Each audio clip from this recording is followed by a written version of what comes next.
Well, Prime Minister Narendra Modi's meetings at the SCO summit, where he stood shoulder to shoulder with Putin, Xi, Erdogan and Raisi, impact India's ties with the West? Or has New Delhi mastered the art of all alignment? Hello and welcome to Worldview at the Hindu with me, Suhasini Haidar, and we're coming to you from Samarkand, Uzbekistan, and this is the iconic and historic Registan Square. Now, Samarkand, of course, known as the crossroads of a number of Silk Roads in the past, today the venue of the Shanghai Cooperation Organization's Council of Head of States, where Prime Minister Modi met with a number of leaders, a host of regional strongmen, whom the London Times even derisively described as an anti-West club of dictators, something they of course denied. Now, Prime Minister Modi joined the 8-member SCO group, which is 4 Central Asian countries, Uzbekistan, Kyrgyzstan, Kazakhstan and Tajikistan, as well as China, Russia, India, Pakistan, the newest members. It was a summit of many firsts. So let's just take you through what were all the firsts of this summit. The first in-person summit in 3 years since the COVID pandemic had broken. They held them virtually in these last 2 years. And the first conference anywhere that Chinese President Xi Jinping had attended. It was also the first such conference that Russian President Vladimir Putin attended since the war in Ukraine began. So many meetings there with the leaders were for the first time. It was the first time that India was handed the baton of the SCO. It will host the SCO summit just like this in 2023. It is the first summit that Iran was inducted into, and Belarus is next on the membership track. And the first time that Pakistan Prime Minister Shehbaz Sharif attended such a conference, and he's just come into power in the last few months. The first such visit also after the flood situation that has left 1,400 people dead, millions marooned in Pakistan. So there were a lot of takeaways coming from the SCO summit, but mainly we'll just look at the multilateral takeaways, and then we'll take a look at what Prime Minister Modi and India was able to achieve on a bilateral basis.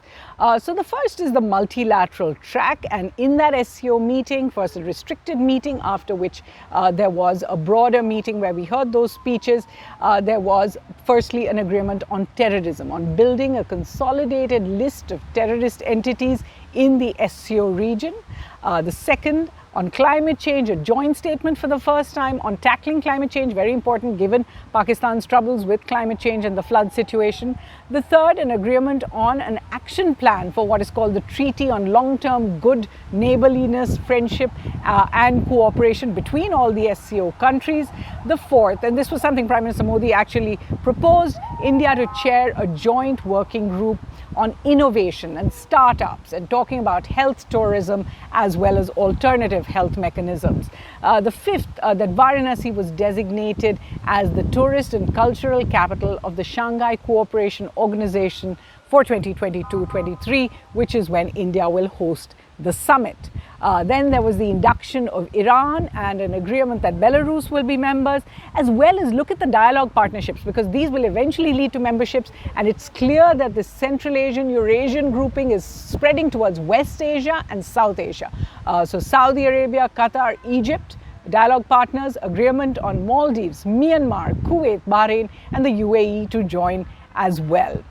So let's just take now a look at the bilaterals, and really the photo ops of this summit came perhaps from those bilateral meetings. The big meeting, of course, was with Russian President Vladimir Putin, the first since the Ukraine war, and Prime Minister Modi, and he really discussed that. Prime Minister Modi said in memorable words that the era of war has ended. Mr. Putin said, as he had to President Xi as well, that he understood the concerns of India, as he had said about China, and that he was trying to bring the war to an end, then putting the blame really on the Ukraine leadership, saying they don't want to come for talks at this time, something of course they deny.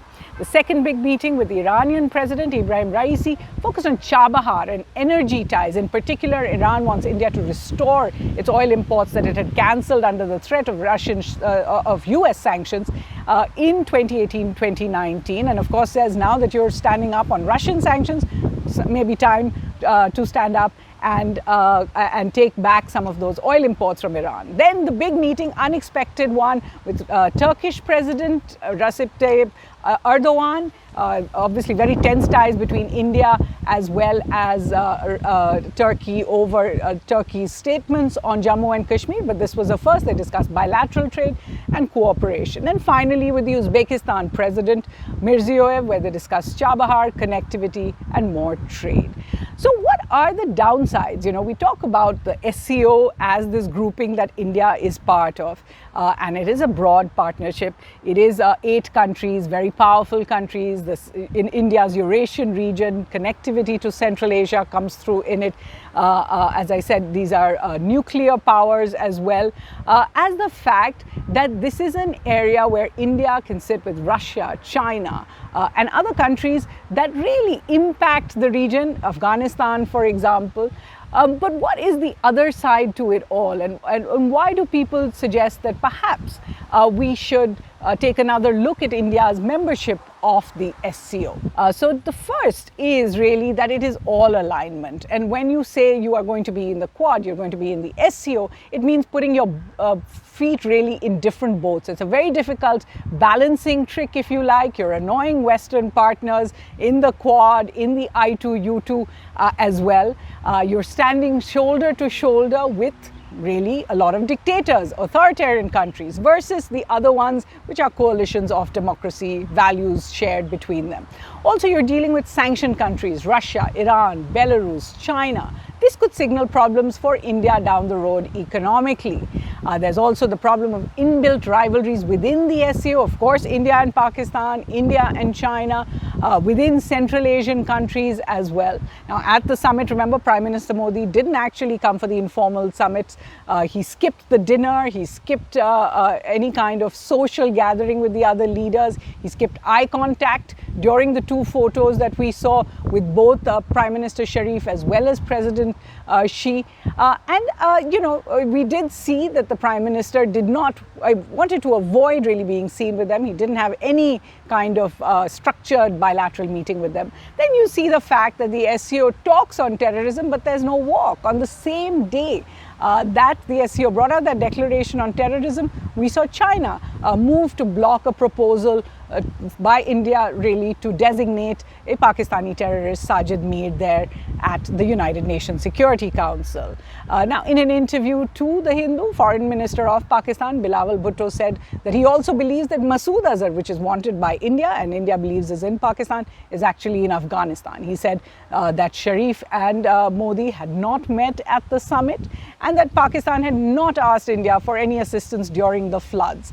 He even cast a doubt over Pakistan's participation at the SCO summit next year. So a lot of conflicting signals coming out of this particular SCO. However, here's what he did say about the future of South Asian cooperation when it comes to climate change. He said South Asia is a victim of climate change. It's time to get together and deal with the developed world on a sort of joint footing. Listen in.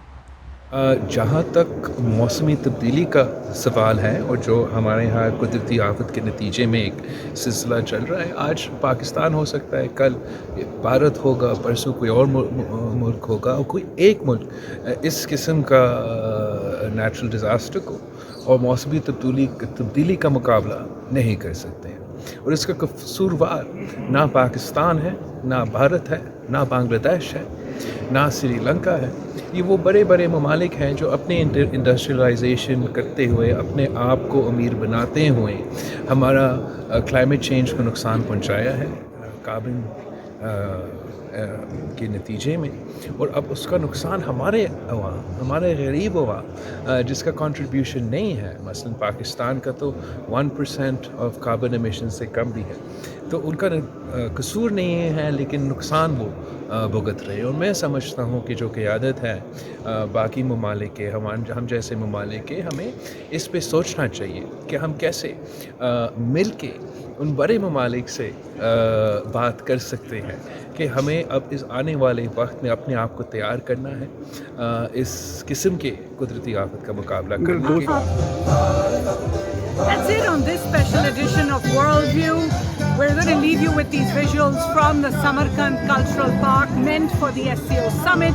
as well as this thought that it's clear that political issues, sovereignty issues and territorial boundaries cannot really be resolved through a summit or a grouping.